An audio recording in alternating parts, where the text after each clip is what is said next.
On va commencer par une question on ne peut plus surprenante. À votre avis,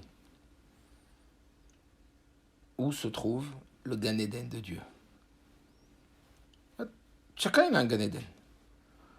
Gan Eden, ça veut dire c'est waouh. Personne ne dit mais c'est le Gan Eden ici. Waouh, c'est le Gan Eden.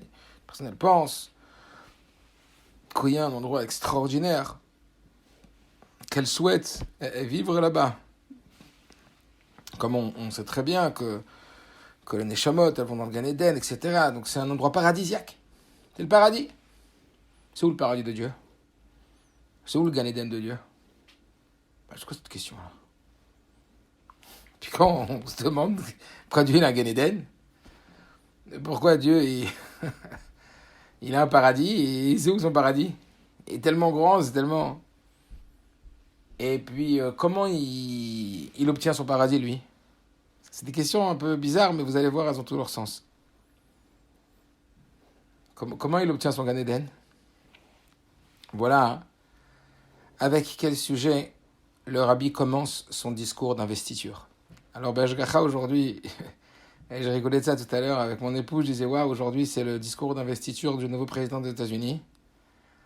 Et on est en préparation au discours d'investiture du rabbi. Lorsqu'un chef d'État, ou un chef plus que d'État, il prononce un discours d'investiture, eh bien, il y réfléchit bien. Il va y insérer tout le plan d'action de tout son temps de règne. Voilà par quoi le rabbi commence son discours d'investiture. Effectivement, parce que c'était un discours qui venait du rabbi précédent, mais tout est issu de la providence divine, de la Hashgacha pratit. Donc c'est sûr que c'est par celui-là que le rabbi voulait commencer. Bati les gagnés à Chotikala.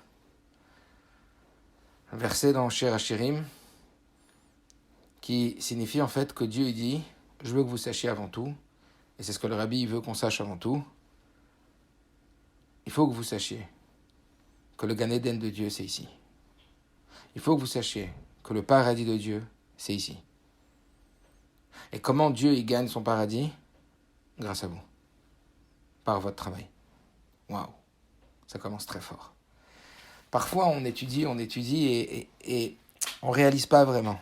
On ne prend pas de recul, on ne regarde pas les choses de façon objective et de façon, on va dire, plus vaste. On commence le mamar, il est gagné à Chotikal, avec ta midrash, les gagné les gnouni, les makom, chez les kabatri, la ta. On ne réfléchit pas. Dans une lettre, le rabbi l'a ramené au nom du rabbi Rayatz, que chaque jour, un homme, il doit s'arrêter et méditer 15 minutes à son avancement. Par jour. 15 minutes s'arrêter et méditer à comment j'ai avancé ou comment je vais avancer. De quelle façon je vais avancer. Il faut s'arrêter. Peut-être qu'on pourrait même s'arrêter sur ça.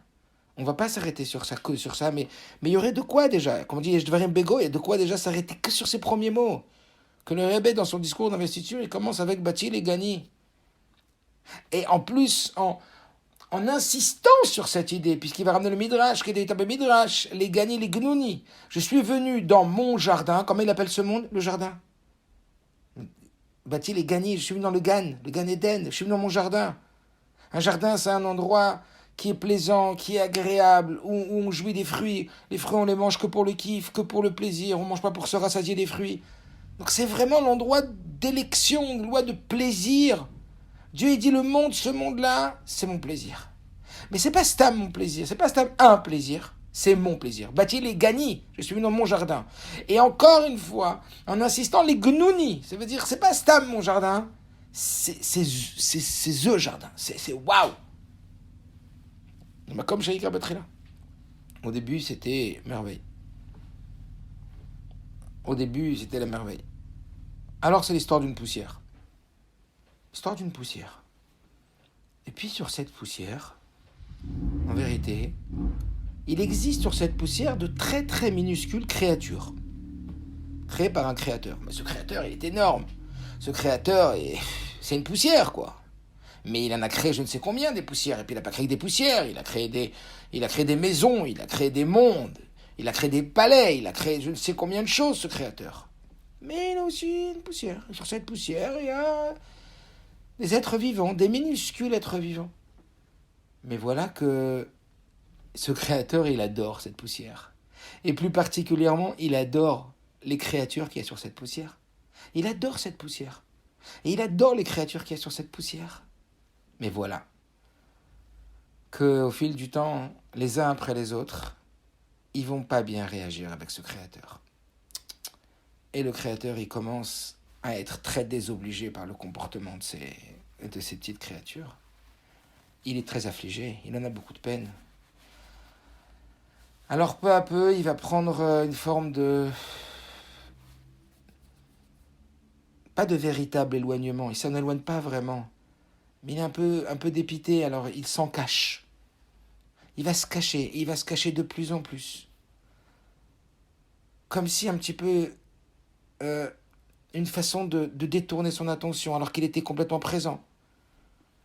Et puis vient alors une certaine créature exceptionnelle, qui va alors avoir cet impact inverse sur ce créateur, qui va faire que le créateur, il va redonner de la valeur à cette poussière, il va redonner plus d'attention à cette poussière, et il va être plus présent, il va être plus investi.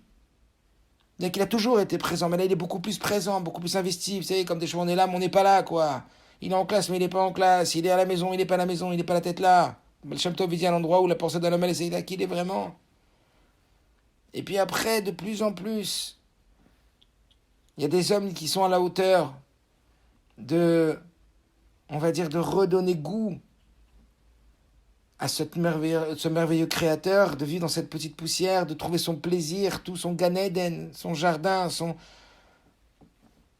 paradis, le paradis sur terre, le paradis dans cette petite poussière. Mais encore une fois, surgit un autre problème. Et encore une fois, le roi, il est dépité. Voilà que cette fois-ci, il va demander à tout le monde de travailler. Il va demander à tout le monde, ou à un groupe, de travailler. Alors en fait, cette histoire pourrait presque l'adapter ou l'identifier à un scénario d'un film. Scénario fantastique, science-fiction, un roman. Eh bien, vous l'avez peut-être compris, et j'imagine que vous l'avez compris. Évidemment, c'est ni un scénario de film, ni un roman, mais c'est la pure et l'unique réalité. Cette histoire, c'est l'histoire du monde. La poussière, comparativement à l'univers, c'est pas plus qu'une poussière. Mina Farba Laftartachour, c'est ce qui est la poussière ici.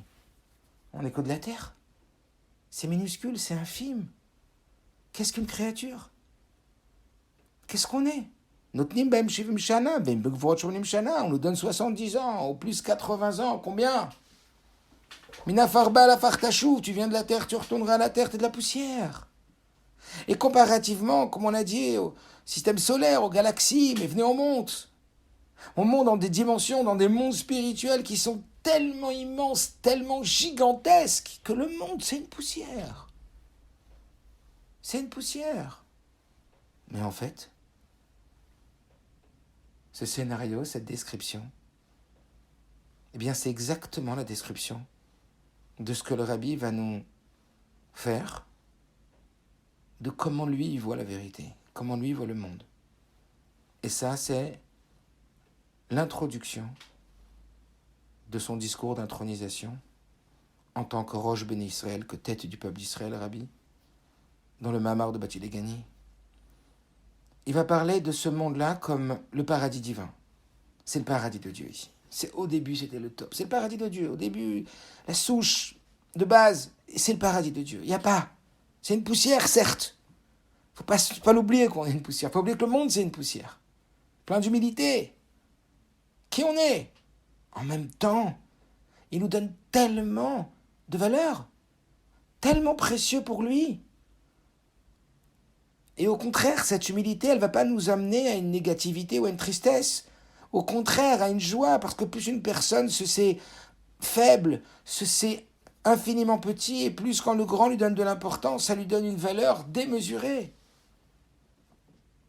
Alors voilà que le monde est un paradis, et puis voilà qu'Adam Arishon il vient et que de par sa faute, Rabbi nous dit que la présence divine, elle se voile. L'attention est affaiblie. Et puis de fil en aiguille, de génération en génération, eh bien l'attention devient de plus en plus faible. Jusqu'à ce que surgisse Avraham Avinu. Et puis Avraham, il va faire redescendre ça. Il va réattirer à nouveau l'attention de Dieu. Il va lui redonner de la couleur, il va lui redonner de la vie à ce monde. Waouh! Et puis il va venir après Yitzhak et Yaakov jusqu'à Moshe Rabbeinu. Et Moshe Rabbeinu, il va redonner au monde sa couleur, sa beauté, ce jardin qui revit. Waouh! Matan Torah. Et juste après, c'est Chet HaEgel. C'est la faute du veau d'or. Et cette faute du veau d'or, et c'est reparti. Et c'est reparti. Mais non, pas un gâchis pareil. Et voilà que le Créateur, il va dire à cette petite poussière, maintenant je vais vous demander à tous de travailler. Maintenant je vais revenir, parce que c'est mon palais et c'est mon palais pour toujours. C'est mon palais éternel. Mais ce que je vous demande, c'est qu'il va falloir que vous y travailliez tous. Dans ces mots, ça donne Asou les Migdash v'shachanti betocham. Faites pour moi un sanctuaire et je résiderai parmi vous. Voilà ce que ça donne. Asou les Migdash v'shachanti betocham. Encore une fois, je vous en supplie, est-ce qu'on y croit à cette histoire? Encore plus que ça, est-ce que véritablement on est au plus profondément de nous convaincus que c'est la seule vérité, qu'on vit dans ce fameux monde, dans cette fameuse poussière qui intéresse tellement le Créateur, qu'il a misé sur la descendance d'Avraham, Yitzhak et Yaakov, sur celle de Moshe. Je pose la question, à combien on y croit vraiment? Est-ce qu'on travaille sur cette croyance? Est-ce qu'on est empli, est-ce qu'on est habité de cette croyance? Est-ce que tout ce monde, on réalise qu'on est sur une écorce d'un monde rempli de terre avec une boule de feu au milieu? Au moment où je vous parle, vous réalisez où vous êtes là maintenant? Pardon, vous réalisez où nous sommes là maintenant? On est sur une boule de terre, avec une boule de feu au milieu à l'intérieur, en plein milieu de l'espace. Parce qu'on peut prendre de la distance, on peut voir les choses bégadol en grand. Mais waouh! Rabbi, il est en train de nous dire ici, voilà, je vous dévoile la vérité. Je suis vos yeux. Je vais vous montrer la vérité. La vérité, elle est là. Et je vais maintenant vous donner les éléments, les outils, les indications pour réussir. Parce que oui, c'est grâce à vous, parce que Dieu a décidé ainsi, que Dieu veut que son paradis soit ici. À la base, il était déjà le paradis. Mais il a compris, il veut que le paradis soit ici. Alors on peut rentrer plus en profondeur. En vérité, c'est pas pour lui, qu'est-ce qu'il a besoin de lui? C'est pour nous. Les parents, ils font fi de montrer à leurs enfants que leur réussite compte plus que tout. Et c'est vrai. Mais en vérité, c'est pour eux. C'est comme on va voir plus tard. La Midat HaNetzar de la victoire. On va en parler, on en a parlé beaucoup dimanche, on va en parler un peu moins aujourd'hui, mais la victoire. On ne parle de victoire que si un ennemi. Et le rabbi demande, ok, il y a des ennemis ici-bas, il y a du mal ici-bas, mais en haut, il est où le mal? C'est qui l'ennemi? Pour qui est victoire? Et il dit non, parce qu'il veut tellement qu'il y ait la victoire en bas qu'il va créer une dimension de victoire en haut, pour leur offrir cette victoire. Ça veut dire que Kadosh Baruch Hu est tellement soucieux en vérité pour nous. Mais pour l'instant, il nous demande qu'on travaille pour lui. Comme des petits-enfants qui ne comprennent pas grand-chose, les parents ils demandent qu'on travaille pour papa et qu'on travaille pour maman. Mais c'est pour eux en vérité. Alors voilà. Asul Migdash v'shachanti betocham. dans ce discours d'intronisation, qui est en réalité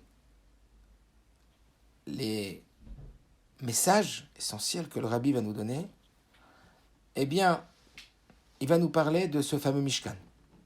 Et il va nous dire que ce Mishkan, il était fait d'une certaine façon, avec certains matériaux, et en vérité, chacun des mots, comme vous le savez certainement, qui sont utilisés pour la construction de ce Mishkan, ont un sens très profond, comme une codification. Et il va nous dire, le Rabbi, que ce Mishkan, ce temple, il devait être construit avec du Hatzé Shittim, des bois de cèdre. Comme on l'a compris, faites pour moi un sanctuaire et je résiderai parmi vous. C'est en chacun d'entre nous que le Mishkan, il est d'abord. Pour qu'il puisse résider dans cette maison-là, dans ce Mishkan, dans ce Beth Amikdash, il faut qu'il soit en nous. Betocholo Neemar et le Betocham. Dieu, il dit, faites pour moi un sanctuaire parmi vous, pas parmi lui. C'est pas dans lui, c'est dans vous. Vous, vous devez être un Mishkan. Ah, comment je fais pour être un Mishkan? Comment ça marche d'être un Mishkan? Eh bien, le Mishkan, il est fait Om Hatzé Shittim, avec des planches, des Grachim, debout, en bois de cèdre. Et en réalité, derrière chaque mot, il y a l'allusion qui correspond à la tente de Dieu de notre travail. Hatzé Shittim, le bois de cèdre. Shittim, milachon shtut. Le mot shittim, qui veut dire cèdre, a la même étymologie que le mot shtut, qui veut dire la folie. La folie. On parle de la femme Sota. Cette fameuse femme qu'on suspecte d'avoir trompé son mari et qui va devoir rejoindre Yerushalayim et le Beth Amikdash pour y boire les eaux de Sota. Les eaux qui vérifient si elle a, oui ou non, trompé son mari, le but étant qu'elle ne l'ait pas trompé et qu'elle soit donc préservée de la colère et de la jalousie de son mari, et donc le but étant de rétablir le Shalom Bayit.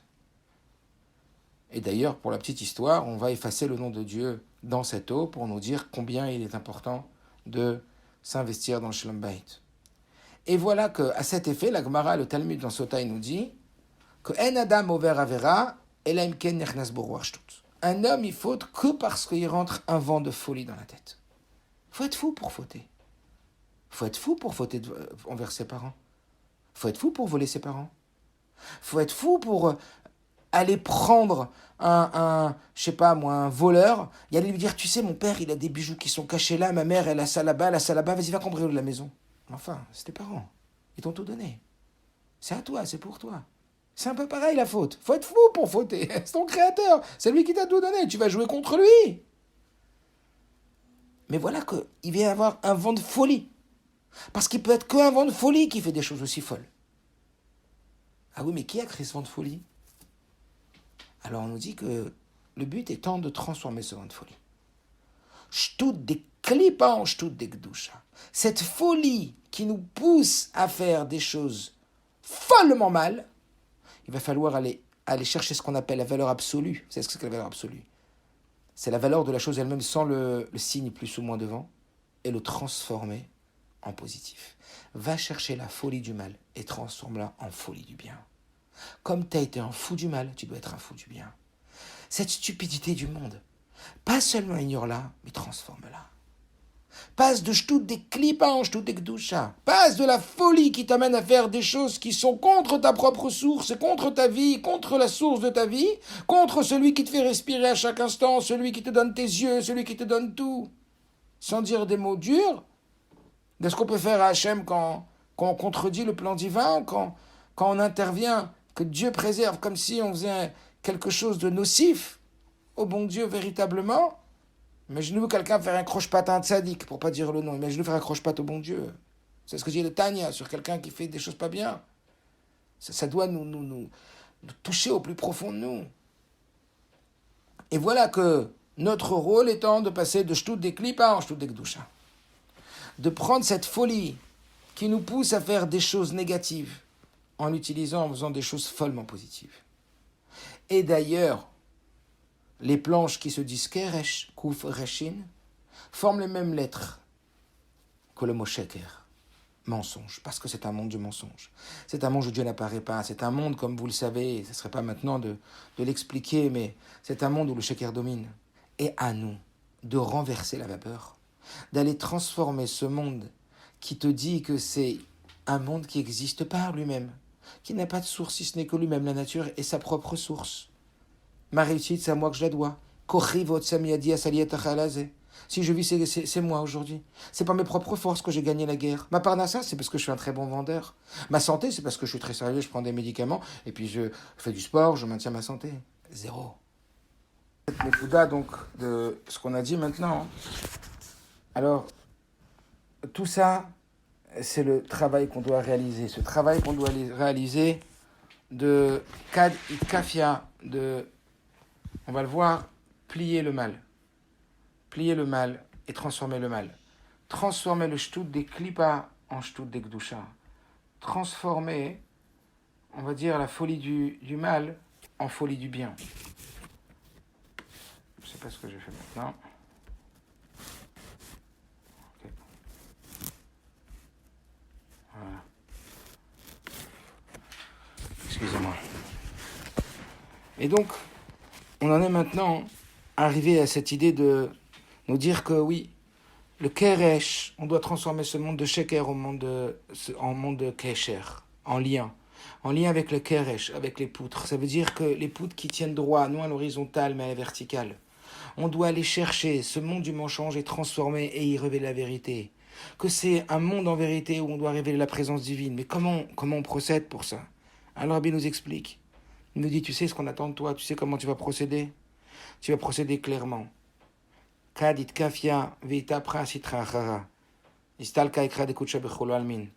faut nettoyer. Lorsque tu vas plier le mal, à ton niveau, à toi, individuellement, tu vas repousser le mal. Et après, tu vas transformer le mal. Alors c'est là que tu révèles que ce monde-là, c'est le paradis de Dieu. Et c'est ça qu'on attend de toi. Et c'est ça ton travail. Tellement actuel chaque jour. Alors je sais que c'est pas très joli ce que je vais dire. Mais si c'était vrai tout ça, si le monde ne tournait que pour ça, si on pensait au plus profond de nous que le monde ne tourne que pour ça, si c'était la seule vérité, vous imaginez? Eh bien chaque année, Advarim Aale Niskarim Benaasim, on sait que les événements, chaque année, un événement marque le jour pour toujours. Un événement marque le jour pour toujours. On va arriver Yud Shevat. Chaque année, le Rabbi récitait un mamar de Batilegani, qui est en vérité à l'initiative de celui du Rabbi précédent. Et chaque année, le Rabbi expliquait une partie, un paragraphe. Cette année, c'est le paragraphe 11 du mamar du Rabbi précédent. Et il va y approfondir certaines notions chaque année. On s'apprête à recevoir Yud Shevat. On s'apprête à recevoir ce qu'on appelle un Nesiut du Rabbi, le discours d'intronisation, et on vit le Rabbi au travers de ces discours. Une fois, une personne a demandé comment être attaché au Rabbi, et le Rabbi a répondu en étudiant les discours du Rabbi, en étudiant les sikhot du Rabbi. Parce qu'un tzaddik, il s'insère profondément dans sa Torah, dans son enseignement. Sa Torah, c'est son enseignement. Et véritablement, quand on étudie les discours, on étudie les Gerot Kodesh, les réponses du Rabbi, quand on étudie toute la Torah du Rabbi, on s'attache profondément avec l'âme du Rabbi. Eh bien, allons creuser un petit peu du côté des Mamarim de cette année. Comme on l'a dit, chaque année, il y a des sujets particuliers. Cette année, le sujet particulier, c'est le sujet de Tzava, de Tzivot Hashem. Comme on voit que quand les Bénis Israël sont sortis d'Égypte, ils sont sortis al Tzivotam, une armée. Et le Rabbi va nous parler de l'armée. Il va nous parler d'une guerre. Il va nous parler d'une guerre très très importante. Et il va nous positionner, il va nous investir du rôle de soldat. Il va nous dire, n'oubliez pas, c'est la guerre. Vous êtes en guerre. Vous êtes en situation de guerre. Nous sommes en guerre contre l'ennemi juré de Dieu et de l'homme, le mal. À Klipot, les forces négatives. Vraiment. Alors on pourrait dire, mais de quoi on parle? De quelle guerre? De quoi? Bien sûr. Mais attention, l'ennemi est très malin, l'ennemi peut être masqué, l'ennemi peut passer pour un ami. Rappelez-vous ce que Shlomo Melech disait. Dieu, occupe-toi de mes amis, mes ennemis, je m'en charge. De quels amis il parlait? Des faux amis. ce qui se passe pour tes amis alors que c'est tes vrais ennemis. C'est eux qui vont rentrer plus profondément en toi. Attention, c'est une guerre sans merci, une guerre très compliquée. Et dans cette guerre, nous voilà rentrés dans l'armée. Et le rabbi va nous enrôler dans cette armée. Et il va nous parler de Tzava. Tzava qui est l'armée. Alors, à ce sujet de Tzava, le rabbi va expliquer que le mot Tzava lui-même, en réalité, est trois connotations. Trois connotations importantes. Il ramène des psukim, des versets, et sur ces psukim, il explique qu'est-ce que c'est Tzava. Dans ces trois Tzava, le premier, il identifie au Zman, au temps. Le deuxième, parce que Tzava a le sens du mot temps, du Zman. Le deuxième Tzava, il le lie au domaine du Yofi, au sujet de la beauté, de l'harmonie, de l'association, de la hitkalelut, de la réunion. Et le troisième, il le spécifie en traduction, ça veut dire ces trois choses-là, le mot Tzava. La troisième traduction de Tzava, c'est Chayal, un soldat. Alors il explique que les deux premières traductions de Tzava, c'est-à-dire le Zman, le temps, et la Hitkalelut, l'unité, sont en réalité des phases préparatoires. Nécessaires, mais préparatoires. C'est une préparation.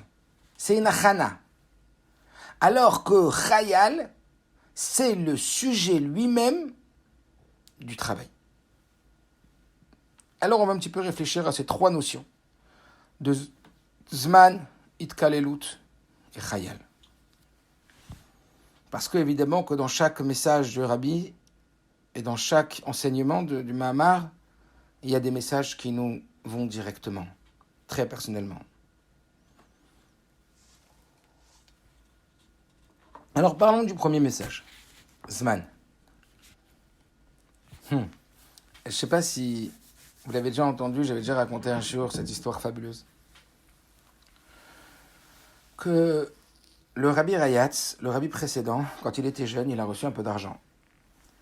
Et tout coûtait cher à l'époque. Alors avec cet argent qu'il avait reçu et qu'il avait réussi à ramasser, il voulait acheter des Sifrei Kodesh. Ça, c'est le Rabbi Rayatz. Il y a quoi qui a plus de valeur que les Sifrei Kodesh, que le livre de Gdusha. Et donc, il s'apprête à aller acheter les livres de Kodesh. Mais en même temps, il a un doute. Il se dit, mais peut-être c'est mieux d'acheter une montre. Parce que quand je vais acheter une montre, je vais pouvoir être plus scrupuleux sur le temps. Je vais pouvoir faire plus attention au temps. Et donc, il a eu la question. Il s'est posé la question, est-ce que c'est mieux d'acheter les livres de Kodesh ou d'acheter une montre? Et puis, il décide d'acheter une montre. Le Rabbi Rayatz, quand il est jeune, il va voir sa mère. Et il demande l'avis à sa mère. Qu'est-ce qu'elle lui répond, sa mère? T'as raison. Il vaut mieux d'abord acheter une montre avant d'acheter des livres de Kodesh. Qu'est-ce que c'est que cette histoire? Perturbante, cette histoire. Vous vous rendez compte? Une montre avant un livre de Kodesh. Qu'est-ce que c'est que cette histoire? Dans la paracha de cette semaine, la paracha de Bo, on nous parle de la première mitzvah de la Torah. Et le Rabbi le dit souvent. Si une chose est placée en premier, c'est qu'elle est extrêmement importante. Et donc, si maintenant on place en premier, dans la paracha de cette semaine, la première mitzvah de la Torah, qui est Kiddush HaChodesh, la sanctification du mois, la sanctification du temps. Dans la paracha de cette semaine, apparaît la première mitzvah de devoir compter le temps et de devoir fabriquer un calendrier. C'est la première mitzvah de la Torah, à tel point que quand on va voir Rashi, dans le premier Rashi de la Torah, qu'est-ce que Rashi dit là-bas? La Torah, elle aurait dû commencer normalement par notre paracha de Bo, de HaChodesh HaZelachem, parce que c'est la première mitzvah de la Torah. C'est la première mitzvah qui apparaît dans la Torah. Donc, comme la Torah, c'est un livre d'enseignement, il y a un livre qui nous apprend les mitzvot, on aurait dû commencer par HaChodesh HaZelachem. Pourquoi mettre comme première mitzvah qui apparaît la mitzvah de sanctifier le temps? Vous croyez que c'est comme ça? On a dit pas du tout. Pas du tout. Y a-t-il plus précieux que le temps? C'est quoi la vie? La vie, c'est du temps.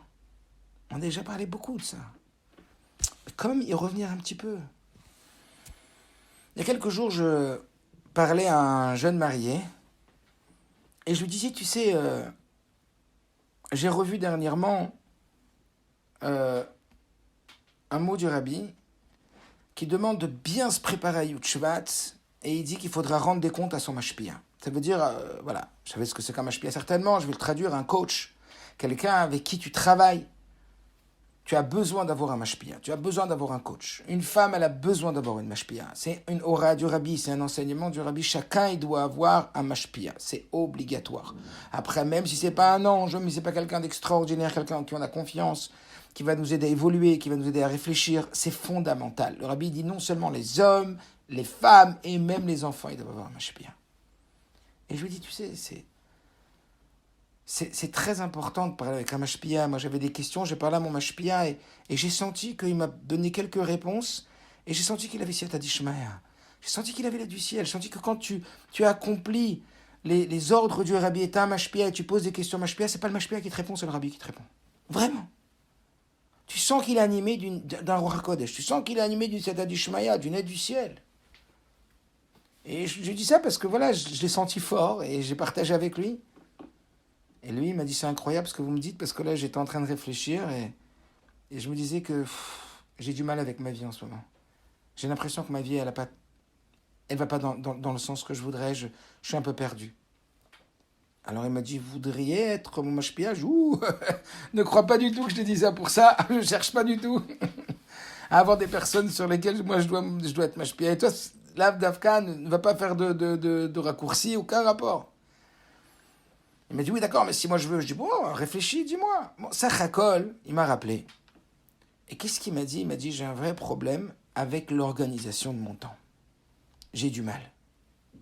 Je perds beaucoup de temps. Et là, donc, j'ai commencé à lui expliquer, et on a commencé à travailler.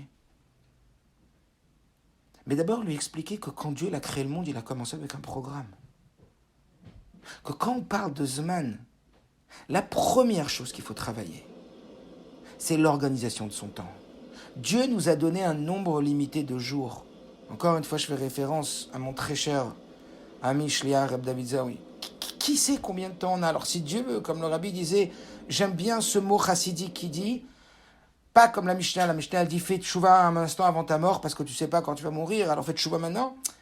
Ce mot chassidique il dit fais tchouva un instant avant que Mashiach il arrive parce que tu sais pas quand est-ce que Mashiach va arriver, il doit arriver d'une seconde à l'autre, donc presse-toi un peu, quoi, perds pas ton temps, al tabet et azman shelcha. Azman yaka, il n'y a pas plus précieux que le temps. Regarde où on l'a placé dans la Torah, la première chose. Pourquoi Dieu avait besoin de te faire savoir son emploi du temps? Non, la Torah, c'est quoi? C'est un mode d'emploi. Et ce mode d'emploi, il te dit quoi? La première chose que tu dois fixer, c'est un emploi du temps. Dimanche, lundi, mardi, à quelle heure, quoi, qu'est-ce, où? Un rabbi dit le mot chassidique que j'aime, c'est fait tchouva un instant avant que ma chère il arrive. Un peu comme les gens qui vont au mariage et qui adorent les buffets. Ils adorent les buffets. Mais ils sont arrivés un peu tard. Vite, vite, vite, on va arriver tard au buffet. Moi, je mange qu'au buffet. Vite, vite, vite. Et le buffet, il est en train de fermer. Hop, hop, hop. Il attrape un sushi, il attrape une saucisse, il attrape... Il aime tellement ça, les buffets. Pourquoi je vous dis ça? Parce que la Gemara, elle dit, juste avant Mashiach, Chatou v'achal chatou v'shti. Attrape et mange, attrape et bois. Comme un buffet qui ferme. Vite, vite, vite, vite, vite, vite, vite. Perds pas ton temps. Perds pas ton temps. Tu sais qu'il n'y a pas plus précieux que le temps. Il n'y a pas. Alors on a commencé à travailler sur un emploi du temps ensemble. Je lui dis, il faut que tu remplisses maintenant toute ta journée avec des choses que tu dois faire. Et tu dois mettre ça dans un ordre bien précis. C'est tellement important. Alors, ok, il m'a dit, c'est difficile pour moi, j'ai pas l'habitude. Je lui ai dit, allez, vas-y, je vais t'aider, on va commencer à faire un emploi du temps. Envoie-le-moi, on va travailler sur ça. Et déjà, il m'a dit que ça lui faisait beaucoup de bien. Il a senti qu'il était beaucoup plus efficace, qu'il y avait beaucoup moins de perte de temps. Ok. Alors donc, je lui ai expliqué qu'en vérité, la vie, c'est comme un train. Et sur ce train, sur la locomotive, il marquait son nom. Et chaque wagon, c'est 1 heure de sa vie. Et ce train, il passe doucement sur le quai de la gare. Mais nous, on doit remplir ce train avec de la srora, de la marchandise qui est sur le quai. On doit choisir quelle marchandise. Et on doit optimiser ces wagons. On va vraiment Zaken Babeyamim. Le rabbi dans le Mahamar de Bati Legani, donc dans le Hot Yud, il explique que ça a été fixé à la naissance le nombre de jours qu'un homme y vient sur terre avec sa mission. Il n'a pas une minute à perdre. Le train, il avance doucement, mais on ne peut pas arrêter le train. Il faut remplir le train, il faut optimiser. Optimiser. À ce moment-là, il m'a rappelé, il m'a dit déjà, j'ai fait beaucoup plus de choses. J'ai dit, bon, peu à peu, léat. De toute façon, ça prend du temps. Et ça prend du temps de s'organiser, de changer ses habitudes, etc. Et après, il m'a dit, mais bon, tu sais, Shabbat. De toute façon, j'ai rien à faire, je peux traîner. Je dis, pardon. Ben, il m'a dit, ça va, moi, tu sais, Shabbat, j'ai rien à faire, je peux traîner. J'ai oublié, Yom Yom. Yom Yom, il dit qu'une longue nuit d'hiver ou qu'une journée d'été, c'est une vie entière. Perds pas ton temps. Fais attention. Fais attention à combien d'heures tu passes à rien faire devant ton téléphone. Fais attention à combien d'heures tu passes à perdre ton temps. Il n'y a pas plus précieux, tu ne le rattraperas pas ce temps-là. Ne perds pas ton temps. Et si toi, tu ne gères pas ton temps, alors tu vas le perdre, ton temps. Et donc, Shabbat, c'est... Alors, je vais raconter que quand je suis parti au dernier Kiddush HaShluchim, j'étais avec un jeune homme, on est partis ensemble, et je lui dis, tu sais, même dans l'avion, les 8 heures d'avion, on a fait un programme ensemble. On s'est assis dans l'avion, je lui ai dit, maintenant, on va faire un programme. Il m'a dit, pardon? Je lui ai dit, ouais, tu crois qu'on va passer 8 heures, mais 8 heures, c'est une journée entière. On va se faire un programme. Et on a établi un programme pour les 8 heures. Il y avait du repos dedans. Il y avait du dodo dedans. Il y avait de la discussion dedans. Il y avait de l'étude dedans. En descendant de l'avion, il m'a dit, j'étais choqué de tout ce qu'on a fait. Parce qu'on ne s'est pas laissé aller au temps, mais on a pris le temps et on l'a géré. On a utilisé le temps. Il était choqué. Il m'a dit, mais si on n'avait pas eu cet emploi du temps, on n'aurait même pas fait 10% ou 15% de ce qu'on a fait. Donc je dis à Motzei Shabbat, tu sais ce que c'est un Motzei Shabbat? Fais-toi un emploi du temps. Il m'a dit, oui, si j'ai rien à faire. Je dis, mais ça n'existe pas d'avoir rien à faire. Il m'a dit, ça n'existe pas d'avoir rien à faire. Bah si, des fois on n'a rien à faire. Je dis, mais ça n'existe pas. Si tu n'as rien à faire, c'est que tu as un problème. Dieu, il n'a rien créé en vain. Il n'y a pas une minute que Dieu il a créé dans ta vie en vain. Sachez que le temps est une créature. Rabbi explique que le temps est une créature. Et que nous, on vit dans cette créature. Et que nous, on doit remplir cette créature. On doit remplir ce temps. C'est notre vie, ce temps. En vérité, c'est que tu crois que tu as du temps à perdre. Il me dit, alors, comment ça se fait? Je lui dis, parce que peut-être avant de programmer, avant de rentrer dans le temps, il faut que tu fixes tes objectifs. Et pour fixer tes objectifs, faire très attention à une chose. À tes priorités. Attention à tes priorités. Attention à ne pas te laisser distraire. Fais très attention. Il y a quelques jours, il y a un élève qui est venu dans la salle de classe et il m'a demandé la clé de... Je ne sais pas si j'ai déjà raconté ça, peut-être dimanche. Et il m'a demandé les clés de la salle, normalement, où on étudie. Ce n'est pas la même salle de Tfila. Et il me dit, donnez-moi la salle de classe pour aller chercher une chaise. Puis, je donne la clé, il ouvre la porte. Au bout de 2 minutes, je vais le voir et il est en train de fermer la porte à clé. Et je dis, moi, la chaise. Il me dit, mince, j'ai oublié la chaise. Je dis, t'as vu? Alors après, je parle à tous les élèves, je leur dis, vous voyez, parfois, on a les clés, on rentre dans la salle, mais on oublie la chaise. N'oubliez pas la chaise. Ça veut dire quoi? N'oubliez pas le principal. Il y a des gens qui vont et qui prient, mais ils oublient de penser à Hachem. Ils oublient d'amplifier leur amour et leur crainte de Dieu. Ils oublient que la tfila, c'est une déclaration d'amour à Kadosh Baruch Hu. C'est une prise de conscience de l'existence réelle de Dieu, de tout ce que Dieu fait pour nous, de tout ce que Dieu il est, et de tout l'engagement qu'on a vis-à-vis de Dieu. N'oublie pas la chaise dans la tfila. Mais je leur ai dit, même dans la vie, il y a des gens qui cherchent tellement à gagner de l'argent. Ils cherchent tellement à avoir des clés, les clés de la vie, les clés du bonheur, les clés de l'argent, les clés de la parnassa. Mais si tu oublies ta mission, n'oublie pas la chaise. Mais pour ne pas oublier la chaise, il faut que tu te rappelles et que tu ne te fasses pas distraire. On peut passer des journées à faire des choses qui ne sont pas graves, en somme toute. On a fait les boutiques. On s'est baladé.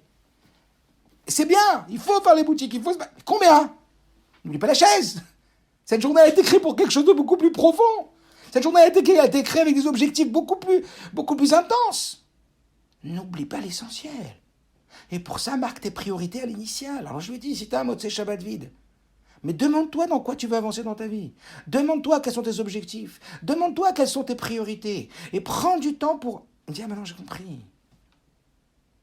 Ah oui, je voulais faire ça et ça je voulais faire. Ah donc quand j'ai du temps de libre, je casse ça par... Oui, avec des online. Ça veut dire avec des fins de chaque chose. Programme. Regarde tes objectifs. Attention à ne pas se faire distraire. Aujourd'hui, on m'a posé la question il y a quelques jours. Quel est selon vous, un des principales difficultés de la jeunesse? Je crois que c'est la distraction. Être distrait. Pas les distractions, les amusements. Hein. Distrait sans arrêt, les téléphones, les choses, allez savoir quoi. On est distrait sur l'essentiel. Alors peut-être qu'on n'a rien fait de mal, mais quelque part, ne rien faire, c'est en soi mal. Donc, la première chose que le rabbi explique sur les notes, ça va. Comme un soldat, il est hyper rigoureux sur le temps, on va le voir. La première étape de Tzava, et c'est pas ça le tachlit, parce que ça peut être un discours qui convient à même quelqu'un qui n'est pas un soldat, à même quelqu'un qui n'est pas juif. Ce discours, il convient à tout à chacun. C'est un discours qu'on a parlé beaucoup. Le rabbi a beaucoup parlé de Hatzlacha Bisman, de la réussite dans le temps, Avram Zakan de Beyamim, de ne pas gaspiller une cartouche de minutes, faire attention à son temps, décider de ce qu'on va faire de son temps, optimiser son temps, etc., etc. Mais ça, quand j'avais fait un cours comme ça sur une sikha du rabbi de Yudshvat Tafshin Lamed, sur Hatzlacha Bisman, la réussite dans le temps, être à fond ici et maintenant, être à 100%, un chef d'entreprise, il m'a dit, c'est incroyable, je viens de faire une formation qui m'a coûté je ne sais pas combien sur ce truc-là, et toi, tu as dit en résumé tout ce qu'ils ont dit en 6 jours. C'est pas moi, ce que le rabbi a dit. Donc c'est un discours qui va dans plein de domaines, dans tous les domaines de la vie. C'est pour ça que le rabbi dit, c'est une achana, c'est une préparation. Atzava, en tant que zman, zetnaï ve'achana. C'est une condition et une préparation. Mais même avec ça, tu peux te planter. Même avec ça, tu peux oublier la chaise. Le deuxième point de Tzava, c'est Yofi. Tzava milachon Yofi. Tzava, ça veut dire aussi la beauté. La beauté, c'est l'association des couleurs. Et le rabbi explique que l'association des couleurs, c'est l'unité. L'unité du peuple. La hardout, avat Israël, ve'afta l'erecha kamocha. Aimer son prochain comme soi-même. Ça veut dire, comme le rabbi précédent a dit, on l'a déjà dit, faites attention. Bien sûr qu'il faut aimer son prochain, qu'il faut se donner pour son prochain. Je ne vais pas développer cette notion. Mais comme attention, si tu ne fais pas attention à toi comme tu fais attention à ton prochain, alors tu demanderas à ton prochain de faire attention à toi. Vous comprenez? Bien sûr qu'il faut se dépasser, qu'il faut donner à l'autre, mais tu ne peux donner que ce que tu as. Dans le précédent, il dit les gens traduisent mal. C'est pas tu aimeras ton prochain comme toi-même. C'est tu aimeras les autres comme tu t'aimes toi-même. C'est et toi et l'autre, en faisant passer toi, d'abord l'autre et après toi. Et l'autre et toi. Mais toi aussi. Parce que si toi, tu t'occupes pas de toi, tu vas demander aux autres en définitive de t'occuper de toi. Si toi, tu ne te nourris pas, tu vas demander aux autres de te nourrir. Donc il faut s'occuper des autres et s'occuper de soi. Le ridouche, c'est qu'il ne faut pas s'occuper que de soi. Il faut s'occuper des autres. Mais d'une façon où on est un groupe, dans une façon où on est une unité, dans une façon où on est ensemble. C'est pas un travail d'une réussite de compétition, où moi je vais être le meilleur et l'autre il va être le meilleur, et on va se battre pour être le meilleur. Non. On travaille ensemble. On veut réussir ensemble. On a un esprit d'équipe. On a une réussite, esprit d'équipe. Combien de fois le rabbi, quand on l'a béni, il a dit Aval mitor klal Israël, à condition que ça profite à l'ensemble du peuple d'Israël. Ma réussite, si elle est comme Moshe Rabbeinu, quand Dieu lui a dit allez, regarde ce peuple, ce qu'il a fait, on va l'anéantir, à partir de toi, on va donner un nouveau peuple. Il a dit jamais. Si tu fais ça, efface-moi de ton livre. C'est tout le monde ou personne. On est tous ensemble. C'est ce inyan de Itkalelut, ce inyan de fusion, ce inyan de Avat Israël. Alors il y avait comme ça, ce sujet, un Rav qui s'appelait Rav Wolf, qui s'occupait... Un Rav Wolf, qui s'occupait des étudiants aux États-Unis.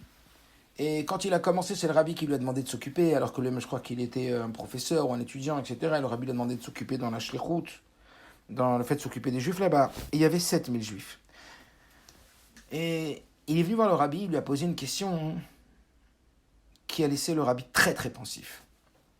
Quelle question il a posée au rabbi? C'est une question qui est très forte. Il a dit au rabbi, il y a 7000 étudiants. Est-ce que je dois jouer sur la quantité ou sur la qualité? Est-ce que je dois jouer sur le grand nombre ou est-ce que je dois jouer dans la qualité du petit nombre? Parce que 7000, qu'est-ce que je vais tellement avoir d'influence sur 7000? Rabbi lui a dit, avec un air très sérieux, occupe-toi de 7 juifs. Et tu vas tellement t'occuper de ces 7 juifs que ces 7 juifs vont s'occuper à leur tour de 7 juifs. Et tu vas tellement toucher ces 7 juifs qu'eux-mêmes, ils vont être, comme on l'a dit, tofer almenat latfir. Ça veut dire que comme la halakha, elle est qu'une éponge, on n'a pas le droit de l'essorer Shabbat. Quand est-ce qu'on dit qu'une éponge, elle est humectée au point de ne pas avoir le droit d'être essorée? C'est quand, lorsqu'on la pose sur la peau, elle fait une auréole, elle laisse une trace sur la peau, et que cette auréole même, on peut la mettre sur une autre peau et encore faire une auréole. Ça veut dire c'est lorsqu'elle est tellement humectée qu'elle arrive à ce que ceux qu'elle a humectés humectent les autres. Tofeach almenat latfiach. Le rabbi, il a dit comment ça fonctionne. Tu vas en prendre 7 et tu vas tellement travailler sur eux que les 7, ils vont en faire eux-mêmes 7 et que les 7, ils vont faire encore 7. Tu sais combien de personnes tu vas toucher en définitive. Et pourquoi ça a tellement préoccupé le rabbi? Pourquoi le rabbi était tellement dans le Inyan? Parce que c'est très, très, très puissant pour le rabbi. C'est un sujet qui est très important pour un Assiador. On le voit avec Moshe Rabbeinu. Quand Moshe Rabbeinu, comment il a été choisi? Vous le savez. Il a vu une brebis qui s'est éloignée, et puis quand il a vu qu'elle était en train de boire, il l'a laissé boire, et au lieu de lui dire hey, « viens ici », ou alors au lieu de s'en fiche, une brebis, quand il s'occupait du troupeau de Yitro, non, il a laissé la brebis boire, et il s'est dit « mince, j'aurais dû la faire boire », donc il l'a mis sur ses épaules et il l'a ramené. C'est ça là que Dieu il a dit « s'il s'occupe du bétail comme ça, alors il va s'occuper de mes enfants, comme ça, des béné Israël ».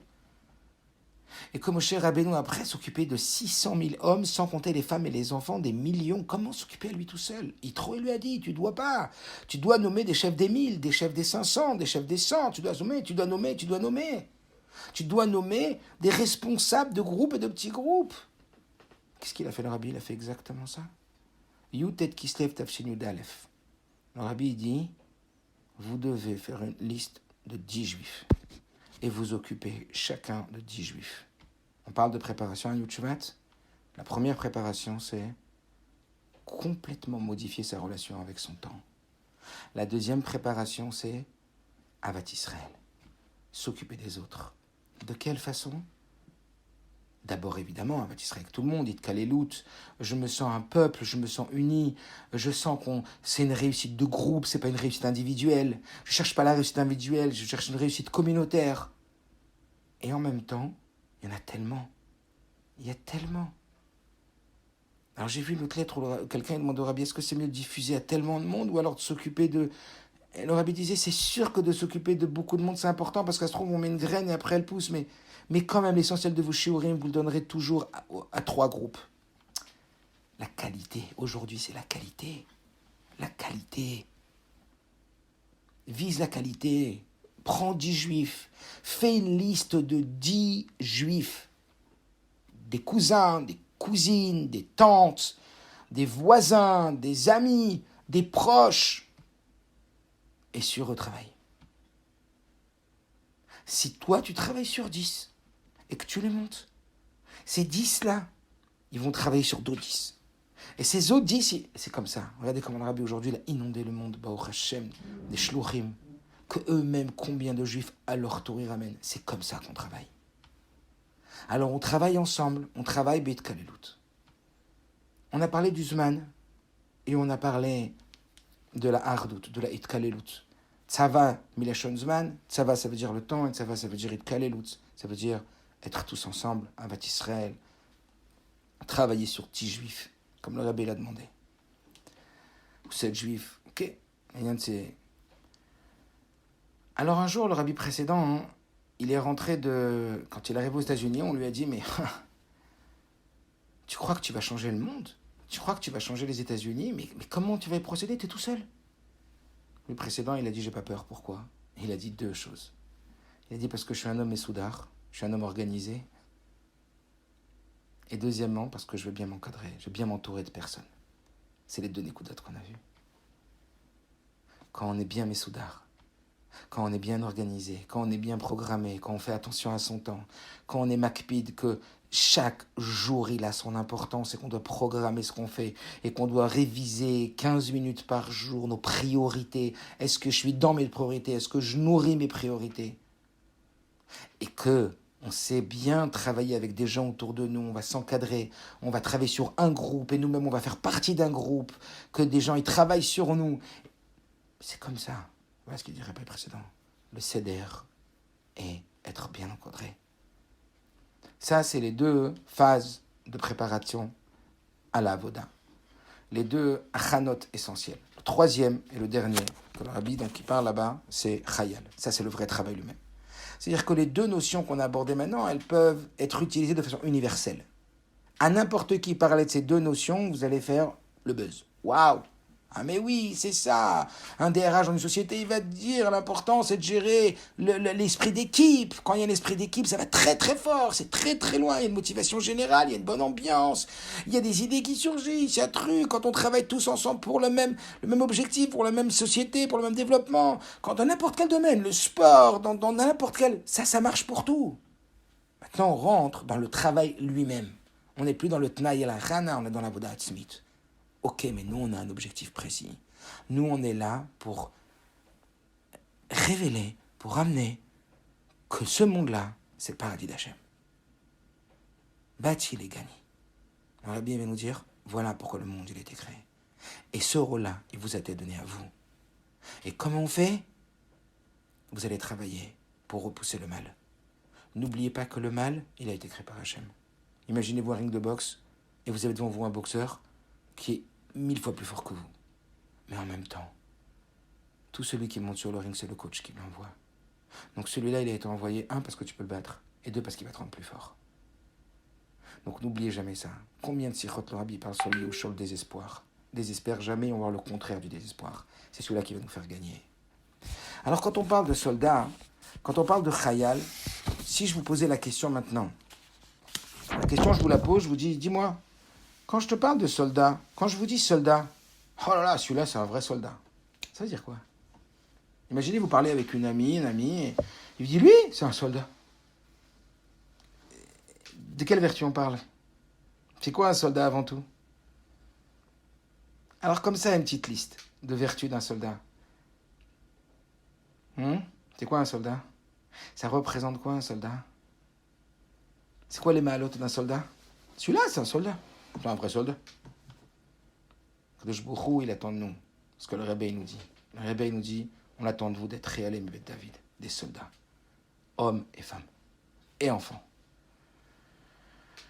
Alors, évidemment, une petite liste rapide de ce que pourrait être un soldat et de réfléchir un petit peu à ces notions et s'arrêter un tout petit peu plus sur une notion, donc ça donnait de ça qu'on a parlé déjà dimanche soir. Et puis après, à nous de faire le travail, à nous de nous attacher au Rabbi, de savoir que le Rabbi va s'occuper de nous, comme on va le voir, que nous, il nous demande de tout donner et que lui, il va tout donner aussi, qu'il donne tout aussi. Une petite liste de vertus des soldats. Eh bien, avant tout, un soldat, c'est quoi? Kabbalat al-Malchut. C'est j'accepte les ordres. Je parlais il y a quelques jours avec un Shabbat, avec un jeune qui était dans le Kravi, dans les combattants en Israël. Et je lui dis, si j'avais un mot à te demander sur un soldat, tu me dirais quoi? Et il m'a dit, un soldat, c'est quelqu'un avant tout qui écoute les ordres des supérieurs et qui ne rentre pas sa tête. Et même s'il ne comprend pas pourquoi c'est cet ordre, qu'il sache qu'il y a quelqu'un de bien plus haut placé que lui et qui comprend beaucoup mieux les stratégies, qui a réfléchi mieux que lui et qui doit les tsayet, il doit accomplir les ordres. Ça, c'est avant tout un soldat. Être un soldat, c'est avant tout accomplir les ordres du commandant, les ordres du roi. Avant tout, c'est cette notion quand on parle d'un soldat. Après, un soldat, c'est quelqu'un aussi d'enthousiaste. Parce qu'un soldat, il va en guerre, comme l'Arbi précédent il dit, quand il va en guerre en chantant, il augmente ses chances de réussir. Parce qu'un soldat, normalement, il y va motivé. Vous savez que dans la halakha, un soldat qui avait peur, qui n'était pas motivé, on le refusait d'aller à la guerre. Parce qu'en réalité, il va affaiblir toutes les troupes. Un soldat, il y va motivé parce qu'il est en train de défendre sa bannière. Il a une fierté, un soldat. Vous avez vu combien de jeunes en France, ils décident d'aller à l'armée, etc. Une fierté. On va défendre nos couleurs, on va défendre notre pays. C'est une valeur qui dépasse parfois sa propre vie. On va le voir. Ça transcende la vie, il va sa vie en danger. Mais comment tu mets ta vie en danger? Qu'est-ce que t'as? Tout va bien. Pourquoi tu vas? Parce qu'il y a plus important que ma vie. Il y a mes valeurs. Et pour des valeurs, je vais plus loin que ma vie. Et c'est un enthousiasme de fou. Rappelez-vous, une fois, une personne a demandé au Rabbi, pourquoi est-ce que le Rabbi, il a déclenché ce phénomène de Tzivot Hashem sur les enfants? Et la Torah, c'est la paix. On avait dit, tous les chemins de la Torah, c'est la paix. La Torah, elle a été donnée que pour faire la paix. Pourquoi parler de guerre? Pourquoi parler d'armes? On a bien répondu, j'ai réfléchi au meilleur système qui existe pour associer les deux vertus qui s'appellent la discipline et l'enthousiasme. Il n'y en a aucune autre que l'armée. Nous sommes des soldats de Dieu. On est peut-être en civil, mais on est les vrais soldats de Dieu. Et c'est dans ça qu'il faut qu'on s'identifie. Avant tout.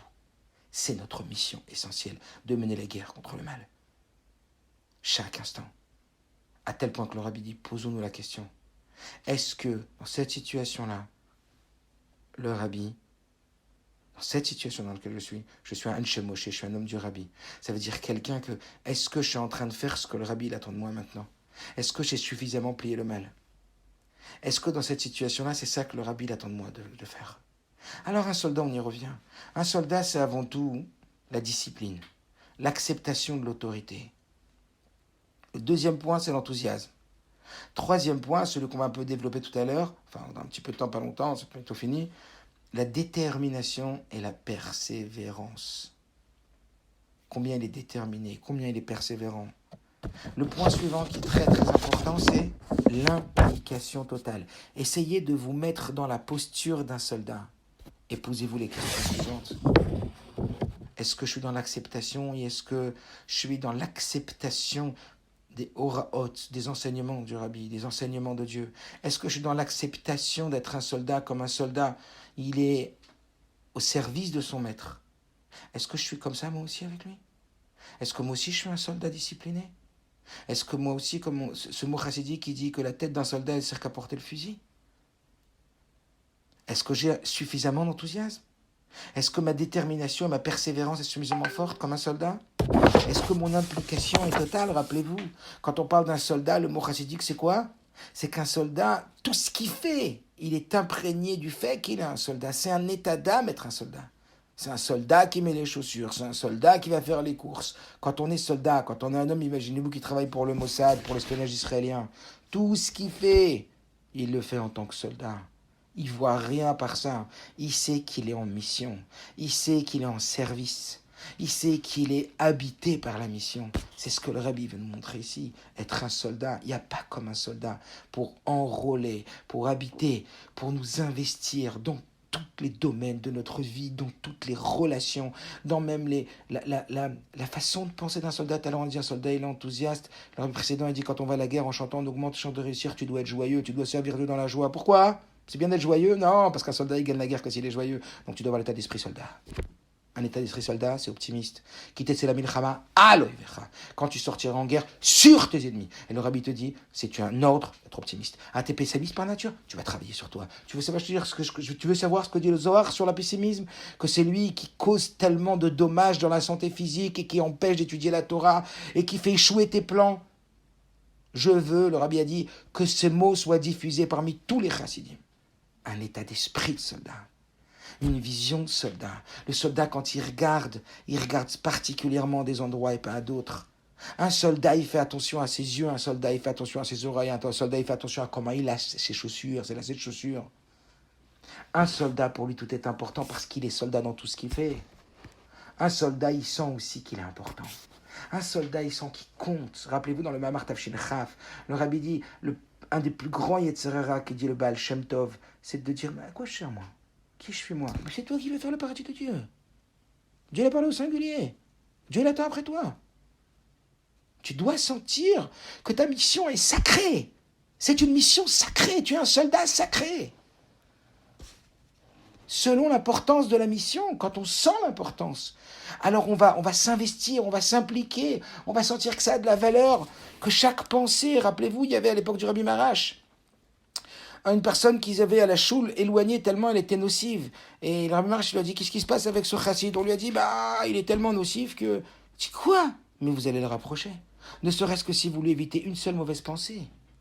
Vous savez ce que c'est que l'effet papillon? Quand un juif à un endroit il met une paire de tefilines, ça peut sauver des soldats à l'autre bout du monde. Que quand l'ombre elle bouge sur terre de quelques centimètres, vous savez combien le soleil a parcouru de dizaines de milliers de kilomètres? Tout est démesuré. Quand on fait un petit travail sur enlever de mauvaises pensées, enlever un lachonara, quand on fait un petit travail pour enlever quelque chose de négatif, pour repousser le négatif, pour parler du bien, pour faire du bien, vous savez la disproportion qu'on est en train de faire en haut, c'est peut-être la petite poussière. Mais cette petite poussière, elle a un effet papillon énorme, démesuré. Quand un soldat, il sent que la guerre, c'est lui, qu'il est investi de la réussite, mais tout change. Ensuite, un soldat, c'est la rigueur et la ponctualité. La ponctualité. Vous savez que plusieurs fois, le rabbi nous a montré, et on a dû travailler à faire là-dessus, mais beaucoup de ponctualité. La rigueur. Rigueur et ponctualité, d'abord, pour l'autre, un minimum de savoir que son partenaire, il peut compter sur lui, c'est quelqu'un qui a une parole. Et puis, combien d'histoires on a vu que, une fois, le rabbi, il est arrivé, et Rav Groner, il a dit, le Famringan, il sera retardé. Le rabbi dit, à quelle heure doit être le Famringan? Il a été marqué dans les feuilles. Il a dit, bon, à 9h. Alors, le rabbi dit, je serai en bas à 9h. Il n'y a pas. Et il n'était pas prêt à rien du tout. Le rabbi était là. Le rabbi, il s'inscrivait dans le temps, vous imaginez même pas. Quand il avait quelques minutes de retard, il appelait sa femme pour la prévenir, même à je ne sais pas quelle heure de la nuit. Alors, je ne dis pas qu'on y est arrivé, mais je dis que ça fait partie de notre travail. D'être dans la rigueur, dans la ponctualité, faire attention à tout ça. Ensuite, l'adaptabilité.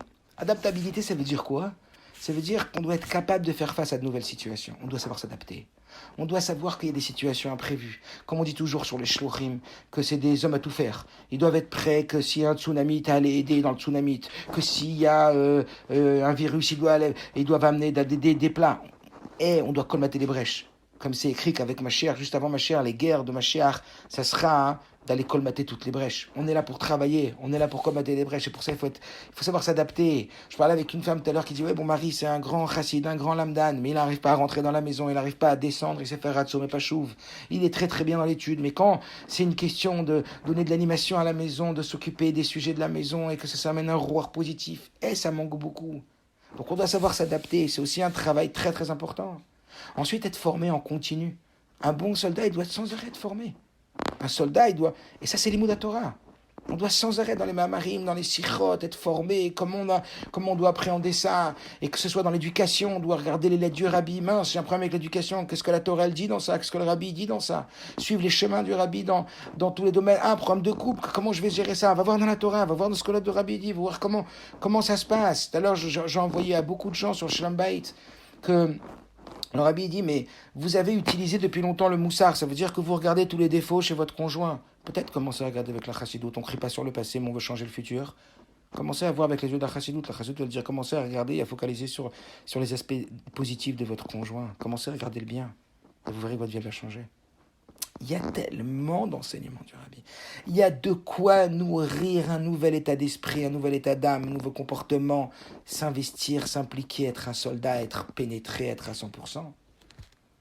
Il y a aussi, comme je l'ai dit tout à l'heure, savoir déléguer. Ça veut dire savoir, on va prendre 10 personnes et on va s'entourer et on va faire des choses ensemble. Jouer collectif, comme on a dit tout à l'heure, travailler hardout, travailler en collectivité, être vrai, être honnête. Et combien on pourrait passer encore... Là, je vais finir, mais combien on pourrait encore passer? Mais posons-nous toutes ces questions. Quel soldat je suis aujourd'hui? On est à la veille du Shvat, on est le jour où le rabbi nous prend comme son armée, le rabbi qui nous dresse la vérité, qui nous dévoile des secrets inimaginables. Inimaginables. Se poser toutes ces questions, se demander comment on va avancer, prendre 15 minutes par jour, pour réfléchir comment on va avancer. Alors, pour finir, le point que le rabbi soulève, comme on l'a dit, c'est la Midat HaNetzach. La Midat HaNetzach, c'est que pour gagner la guerre, il faut Netzach. C'est quoi Netzach? Netzach, c'est lorsqu'il y a des difficultés qui arrivent, des obstacles, quels qu'ils soient, dans quelque domaine que ce soit. Netzach, c'est dire je ne lâcherai pas. Quoi qu'il arrive. La détermination, la persévérance. Et d'où ça vient ça?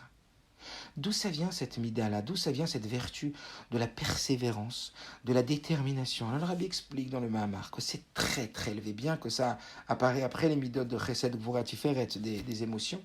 En vérité, cette mida de Netzach, c'est très fort. Le rabbi explique que lorsque le roi, il a caché des trésors depuis des générations et des générations, imaginez, et qu'il y a une guerre qui touche jusqu'au fin fond de ses valeurs, il va être prêt à tout donner. Il va être prêt à tout donner, parce que ça compte plus que sa propre vie, au point de même aller au combat et de risquer sa vie. Midat HaNetzach, c'est quand ça compte tellement, quand c'est tellement important. À partir de là, je ne lâcherai pas. À partir de là, je vais y aller avec une persévérance énorme, encore plus que le Ratson. La source, alors c'est vrai que normalement c'est par le Ratson, par la volonté qu'on crée comme ça cette détermination et cette persévérance. Mais la persévérance, c'est encore plus haut que la volonté parce que ça ne dépend même plus de la volonté. C'est encore au-dessus. C'est quand, par exemple, on en reçoit un ordre, quand c'est quelque chose qui touche au fin fond de nos valeurs, eh bien on va aller jusqu'au bout, on ne lâchera pas en route, on va être persévérant. La victoire, Netzach. Et le rabbi nous explique en détail comment ça fonctionne, Netzach. Il nous explique qu'un soldat, il doit agir avec Netzach. Avec Netzach, c'est cette soumission à l'ordre. Maintenant qu'il a donné un ordre, je ne le comprends pas, je ne connais pas. Il a dit ça, il n'y a plus rien qui existe sur Terre. Certainement que vous vous rappelez de cette merveilleuse histoire qui, je crois, qui représente bien cette Midat HaNetzach. Il s'est passé qu'un jour, le rabbi, il a reçu de son beau-père, le rabbi précédent, une mission. Vous savez que quand le rabbi était missionné par son beau-père, il n'y avait plus rien qui existait sur Terre. Alors il devait remettre une enveloppe, simplement, comme un postier, l'Avdil, il devait remettre une enveloppe à 2 grands rabbanim. Et il a été donc dans cet endroit où il y avait donc le bureau des rabbanim, et puis il y avait une salle d'attente. Et dans cette salle d'attente, ils ont vu le rabbi arriver, mais à l'époque, le rabbi n'était pas bonne presse. C'était pas encore le rabbi, c'était le gendre du rabbi. Et puis il était très bien habillé, on l'appelait le gentleman. On disait, bon, le rabbi précédent, il a pris, le rabbi Yosef Yitzhak, il a pris un gentleman, à la mode, comme ça, pour sa fille. C'est pas un érudit, c'est pas un gaon, c'est pas un tamid racham. Alors ils ont commencé à dire, bon, viens, on le teste. Et donc ils sont dans la salle d'attente, et ils commencent à poser des questions. Excusez-moi, je peux vous poser une question? J'ai une question dans la Gemara Choulin entre un Rashi et un Marsha. Vous pouvez me répondre à cette question? Et puis après, il pose une autre question à une autre personne. Moi, c'est dans Baba Metzia. J'ai une question dans tel traité entre tel Mefaresh, tel commentateur, et ainsi de suite. Ils l'ont assailli de questions. Le rabbi n'a répondu à aucune question. Ils en ont fait leur propre conclusion. Ils nous dit, on ne s'est pas trompé. Le rabbi est rentré dans le bureau, il a parlé, je ne vais pas raconter ce qui s'est passé dans le bureau, et il a parlé avec eux, et il leur a donc donné cette lettre. Et quand il est sorti du bureau, ils étaient tous là assis, il s'est tourné vers eux, et il a commencé, un par un, d'abord à répéter la question. Toi, tu m'as posé la question de Choulin, entre Rashi et Marsha? La réponse, c'est ça et ça. Toi, tu m'as posé la question de Baba Metzia, entre tel Ritba, tel commentateur, et il a toutes les réponses, les unes après les autres, d'une précision extrême. À ce moment-là, ils étaient choqués d'une telle BQ, d'une telle connaissance. Un gaon. Le rabbi précédent, il a dit, quand il a demandé à ce qu'on aille chercher le rabbi au port, quand il arrive aux États-Unis, il dit, il faut que vous sachiez qui vous allez chercher. Quelle connaissance, quel gaon, quel Torah il a. Qui est celui que vous allez chercher? Et là, tous ces hommes qui étaient dans cette salle d'attente, ils étaient fous, ils étaient surpris. Ils me disaient, mais comment? Pourquoi tu nous as rien répondu tout à l'heure? On t'a pris pour quelqu'un qui connaissait rien. Pourquoi t'as rien dit tout à l'heure? Il a dit Rabbi précédent Rabbi. Il a dit parce que je devais remettre une lettre de la part de mon beau-père à Orav. Et quand je suis chargé d'une mission de mon beau-père, il n'y a plus rien qui compte sur terre à part la mission. Il n'y a plus rien qui compte. C'était pas qu'il devait faire un Dvar Torah. C'est pas qu'il devait expliquer une explication complexe. Il devait remettre une lettre. Il pouvait répondre à tout le monde. Ça allait pas troubler, ça allait pas lui faire oublier sa lettre. Mais quand t'es en mission, il n'y a plus rien qui existe. Et c'est ça, Midat HaNetzach. Midat HaNetzach, que le rabbi dit, il va falloir se dépasser. Il va falloir pour cette guerre contre le mal tout donner. Et pour augmenter le bien. Ça doit être un enrôlement, ça doit être un investissement, ça doit être quelque chose qui nous porte, quelque chose que l'on vit. Alors il y a des hauts, il y a des bas, des fois c'est plus facile, des fois c'est plus difficile. Pour l'un c'est plus facile. Ça va peu à peu. Rabbi, on diminue les zigzags. Mais c'est là le combat. Ne cherchez pas un sens à votre vie. Chacun dans sa mission, celui qui travaille, celui qui étudie, c'est une femme, un homme, un enfant. Chacun dans son domaine, chacun dans son travail. Mais c'est la guerre. Et on est des soldats. Et dit à Netzach, on va gagner la guerre. Avec quoi on va gagner la guerre? Avec Netzach. Netzach, c'est quoi? C'est je vais tout donner, quoi qu'il. Je vais faire de mon mieux. Je vais me donner au maximum dans tous les domaines que Akadosh Borou, il me demande, au travers de la mission que le rabbi nous donne d'avoir. Je vais me préparer avec du Zman. Je vais me préparer avec la gestion du temps. Je vais me préparer avec la hardoute, avec le fait d'être tous unis, qu'on va travailler en groupe. Mais je ne vais pas oublier la chaise. Je ne vais pas oublier d'être un soldat. C'est un soldat qui va prier. C'est un soldat qui va étudier. Et il le fait avec toutes les vertus dont on a parlé tout à l'heure. Et que chacun d'entre nous, il étaye cette liste, il réfléchisse. Ça veut dire quoi vraiment, je suis un soldat? Imagine-toi, tu travailles pour le Mossad. Imagine-toi, tu travailles. Mais pour de vrai. C'est la seule vérité. Alors, Rabbi, de nous dire qu'en vérité, pour ce Netzach, Dieu, il te demande de donner ton Netzach. Dieu te demande de donner ta persévérance, ta détermination, quoi qu'il. Mais c'est pas celle-là qui va te sauver. C'est le Netzach de Dieu. Mais Dieu, il va te donner son Netzach. Dieu, il va te donner cette force. Et il explique que ce Netzach, c'est la Torah Tachasidut. Le Netzach, c'est la Yirat Shamaim d'Ibn Israël. Je ne vais pas rentrer dans les détails. Mais en tout état de cause, toi, on te demande juste de faire à ta mesure. Et Dieu, il donne à sa mesure. Parce que Dieu, il agit mida keneged mida. Quand Dieu voit que tu es déterminé, ouvre-moi le trou d'une aiguille et moi je t'ouvrirai les portes des palais. Donne ton Netzach et je vais te donner mon Netzach. Donne tes forces, donne ton dépassement, ta persévérance. Lâche pas, mène ce combat comme ton combat. Et je vais te donner les forces de Netzach. Monte les quelques étages, les quelques marches à pied et je vais te faire descendre l'ascenseur. Alors que Mirza Hashem, on réfléchisse et que ça nous donne matière à réfléchir sur ce nouveau Yud Shvat, sur cette année qui s'ouvre sur Tivot Hashem, sur Midat HaNetzach. Que chacun d'entre nous y réfléchisse ces 15 minutes, que comment avancer cette année, comment s'attacher plus le Rabbi. Et n'oubliez pas, clairement, le Rabbi s'occupe de nous comme on a vu tout au début. Le berger ne quitte jamais son troupeau. Rappelez-vous que le Rabbi a expliqué, quand le Rabbi précédent a quitté, il y a eu la Stalkut, le Rabbi l'a expliqué sur le Rabbi précédent, que dans la Gemara on raconte que le Rabbi a quitté ce monde. Alors il a dit à son fils, laisse la bougie allumée. Même après mon départ, laisse le lit fait et laisse la table posée. Et le Rabbi explique qu'en vérité ces trois choses-là, le lit, la table et la bougie, ça correspond aux trois besoins d'un homme spirituel et matériel. Quand on va voir le Rabbi, de quoi on a besoin? Qu'est-ce qu'on lui demande? On lui demande la bougie, on lui demande la table, on lui demande le lit. Il dit matériellement ça correspond à quoi? Spirituellement ça correspond à quoi? Matériellement ça correspond que la bougie, c'est la santé, parce que ça correspond à l'âme, donc on demande la santé.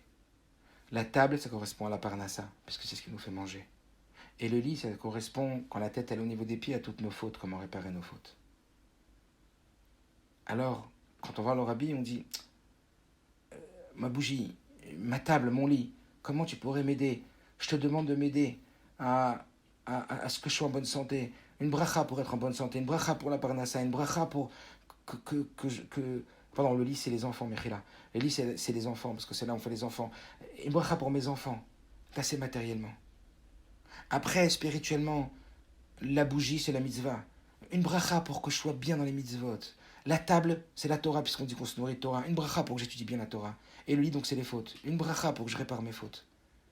Rabbi, il dit, sachez. Rabbi, il a dit à son fils, la bougie continuera à brûler. La table continuera à être posée. Et le lit continuera à être fait. Parce que je vais continuer mon travail et je vais continuer à leur donner tant dans la dimension matérielle que spirituelle. Seulement, il finit par quoi? De mon fils, j'ai besoin. Ça paraît fou, mais le Rabbi a besoin de nous aujourd'hui. Ça paraît fou, mais le bon Dieu il a besoin de nous aujourd'hui. Alors il faut y aller. Hatzlacha.